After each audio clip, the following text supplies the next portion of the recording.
Subscribe करें और देखें हर फ्राइडे एक दिल दहला देने वाली हॉरर स्टोरी। बिना घबराए बेल आइकॉन प्रेस करना ना भूलें।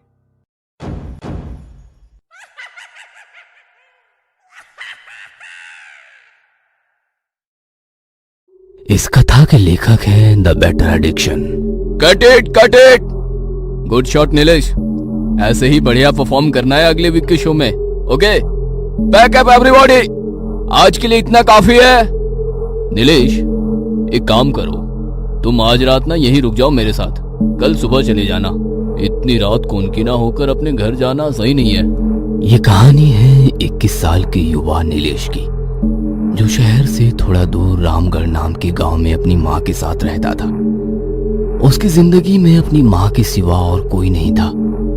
अपना घर चलाने के लिए नीलेश छोटा मोटा थिएटर करता था। वैसे तो रोज वो घर जल्दी आ जाता था, लेकिन रिहर्सल करते करते आज थोड़ी रात हो चुकी थी। रिहर्सल स्टूडियो और रामगढ़ के बीच में पड़ता है कोनकीना गांव। कोनकीना तो बस नाम का गांव है।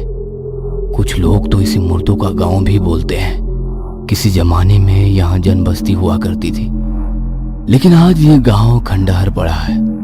लोगों का मानना है कि इस गांव में रात को जो गया वो कभी अपने घर नहीं लौटा। शायद यही वजह है कि डायरेक्टर रमन नीलेश को रोकने को कह रहे थे। नीलेश स्वाभिमानी था और उसने डायरेक्टर की बात इनकार कर दी। क्या तुम्हें पता नहीं, उस गांव में काली शक्तियां है। लोग बोलते हैं कि वहां किसी बुढ़े तांत्रिक की आत्मा है जो अपने जीवन काल में छोटे मोटे बच्चों की बलि चढ़ाता था। अरे सर, आप ये किन बहकी की बातों में फंस रहे हो? ये सब तो अफवाहें हैं, और मैं कोई बच्चा थोड़ी हूँ कि वो तांत्रिक मेरी बलि चढ़ाने के लिए वहां बैठा मेरा इंतजार कर रहा होगा। हाँ चलो ठीक है, जैसी तुम्हारी मर्जी। कल मिलते हैं रिहर्सल पर। ठीक है सर, गुड बाय। इतना बोलकर नीलेश वहां से निकल जाता है। वो सुनसान सड़क पर पैदल अकेले चला जा रहा था। उसके हाथ में एक इलेक्ट्रिक टॉर्च थी।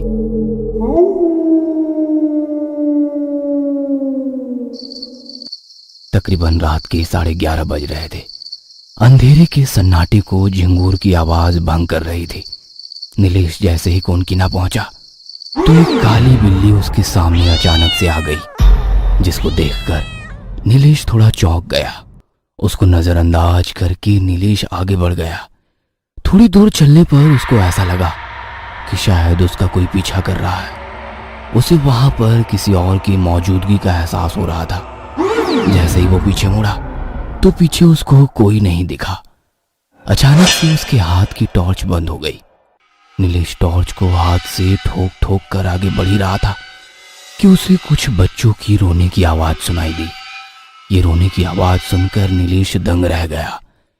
वैसे नीलेश को डर नहीं लगता था, लेकिन उस परिस्थिति में कोई भी होता तो वो डर ही जाता। आवाज को नजरअंदाज करते हुए नीलेश पीछे मुड़ा और जो उसने देखा वह देखकर नीलेश पसीना पसीना हो गया। उसे चांद की रोशनी में कुछ बच्चों की परछाई दिखाई दी। यह देखकर नीलेश वहां से सीधा भाग गया।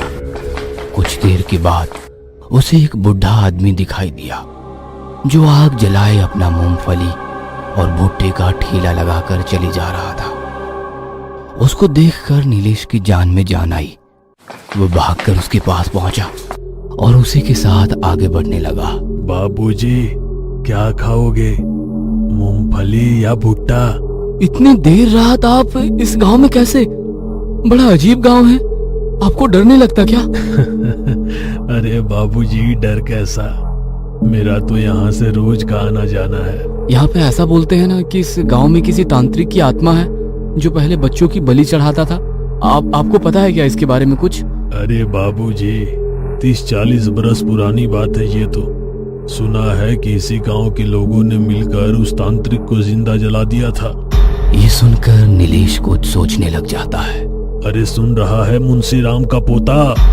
इतना सुनकर नीलेश के होश उड़ जाते हैं और वो उस बुढ़े आदमी की तरफ देखता है। तुम मेरे दादाजी का नाम कैसे जानते हो? अरे वो भी तो था इसी गांव में, उस तांत्रिक को जलाने में। इतना बोलते ही वो बुढ़ा आदमी हंसने लगा। उसकी बातें सुनकर और उसके दाहिने हाथ के लंबे भयानक नाखून देखकर नीलेश बहुत बुरी तरह से डर चुका था। वो रास्ते में बिना कहीं रुके सीधा अपने गांव की तरफ भाग गया। घर पहुंचते ही उसने अपनी माँ को देखा और बोला, एक गिलास पानी देना माँ। पानी पीने के बाद नीलेश अपनी माँ से बोला, अरे आज तो बहुत बुरा फंस गया था मैं कोकिना में। एक अजीब आदमी मिला था। उसकी बातें तो अजीब थी ही, साथ में कितने बड़े बड़े नाखून थे उसके। कैसे नाखून? कहीं ऐसे नाखून तो नहीं थे। अगली सुबह कुछ लोगों को कोनकिना में नीलेश की लाश मिली। पोस्टमार्टम से पता चला कि नीलेश की मौत दिल की धड़कन रुकने की वजह से हुई है और दिल की धड़कन रुकने का कारण था डर। पूछताछ करने पर पता चला कि नीलेश बीती रात अपने घर पहुंचा ही नहीं था। ये कहानी आपको अच्छी लगी हो तो हमें सब्सक्राइब करें, हमारा इंस्टाग्राम और फेसबुक पेज जरूर फॉलो करें। अगर आपके पास ऐसी ही कोई कहानी हो तो हमें कमेंट बॉक्स में भेजें। हम कोशिश करेंगे कि अगली एनिमेटेड स्टोरी आपकी होगी।